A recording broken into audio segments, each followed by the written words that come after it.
Now, the World at One is 60 this year, and to celebrate, I got together for a lunch with some of the other presenters of this programme from over the years to discuss times gone by. Present this programme, and you are privileged to experience some absolutely amazing moments. So, Martha Kearney, Ed Stourton, Jim Naughtie, Mark Mardell and I talked about some of our most memorable on-air moments. Jim recalled one of the defining cultural moments of the late 80s and 90s.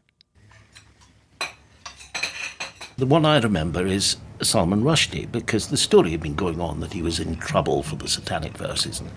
And then one day, we got him on to tell him on air that he'd been sentenced to death by the regime in Tehran. And I said to him, well, what are you going to do about it? And he said, well, I don't know, we'll have to think. And, of course, that afternoon he disappeared for the next, number of years. And it literally was the moment that we knew that this had become extremely serious. And you don't forget, you go through a programme and something like that happens. And then afterwards you sit back and you think, well... I can remember being in Manchester, and I was up there for the election, and it was when the attack happened during the Ariana Grande concert. So obviously we spent the whole week on the World at One covering that. And I can remember, and you were hearing some really obviously heart-wrenching, terrible stories, what had happened to lots of teenagers. And I can remember on the final day, I was interviewing a man who was from the Isle of Barra in the Hebrides, and his niece had been one of those killed. And as he was describing what had happened, and it was particularly that he'd come from this tiny community, and that's where she came from, and I just suddenly became overwhelmed with emotion at the very end of the programme. So I knew I had to get off air, get the credits and somehow finish it. But I was out of control, and I hate it when journalists sort of show emotions. But I think it was just the cumulative effect of everything that I'd heard that week. And the producer was looking at me through the glass in utter panic because he could see what happened. And I just about managed to do a time check and get off air. But I think it's when you realise the human cost of something like that. There's something that somebody says, and it's some little phrase or something that takes you right to where they were, and therefore how they must have been feeling in that moment. That has, is when I'm closest to my undoing. Rather different, but 2014, when the little green men started popping up in Crimea, and a sudden feeling that something very profound was shifting in the way the world worked, because people didn't steal each other's countries, in the period, since the end of the Cold War, really. And suddenly, it was almost as if we'd gone back 100 years, and it was August 1914 rather than 2014. Just a feeling of shifting sands. And did your foreign affairs experience mean that you realised that was what it was early on? Maybe. Because sometimes there's a gut feeling, isn't there, from years of experience. I think that's true. I did cover the end of the Cold War as a foreign correspondent. And then just suddenly a feeling that this is different. This is really weird. I just wondered if there was a shocking moment for you, Mark.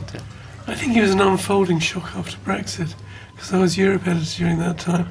And to my...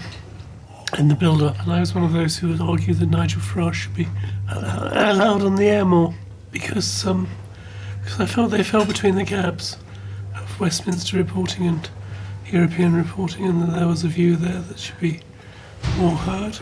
Because he was an MEP at the time, so he was in the European Parliament. You knew he was going to be rather important in our lives. I thought the argument was important, because I think that as it turned Cameron had point that this feeling had to have some venting, but I saw everything unravelling after that.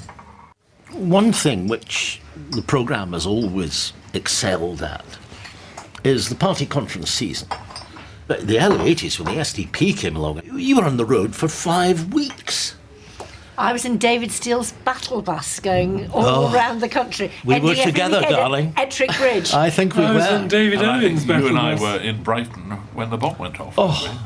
Well, that was another... I slept through it, you know.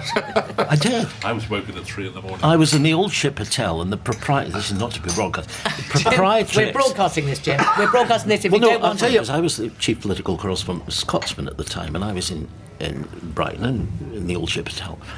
And I was supposed to be doing a two-way for Good Morning Scotland on Mrs. Thatcher's speech that afternoon. So I came out of the Grand Hotel at 2:20 in the morning, and round the old revolving door in the Grand Hotel, and this rather sort of splendid chap came in with his 2 Cavalier King Charles Spaniels, having been walking them on the beach. "Good night, chaps." It was Sir Tony Berry, who was dead 40 minutes later. I went back to the Old Ship Hotel, fell asleep, woke up, and there was a call from the editor of Good Morning Scotland saying, well, under the circumstances, I think we'll be doing the two-way in the way that we thought. I said, sort of long pause. Under what circumstances? And he said, oh. There was another long pause. He said, you don't know? And I said, no. A very long pause. And he said, oh, they've blown up Thatcher's hotel. My God, what a morning that was. It was. I was waking up at 3 o'clock in the morning. I forgot to put my socks on, which became increasingly painful as the morning wore on. Yeah. But I got to Brighton, and there on the front was Keith Joseph in a silk dressing gown, and he'd brought his red dispatch box down. Yes. And he was sitting on it on the seafront, looking up at the... Yeah. And Oliver Letwin, who I'd been at university with, pointing at it and saying, that used to be my room. It's a great hole in there. And it was like a wedding cake. Yeah, it was. Ed, Jim, Martha and Mark there.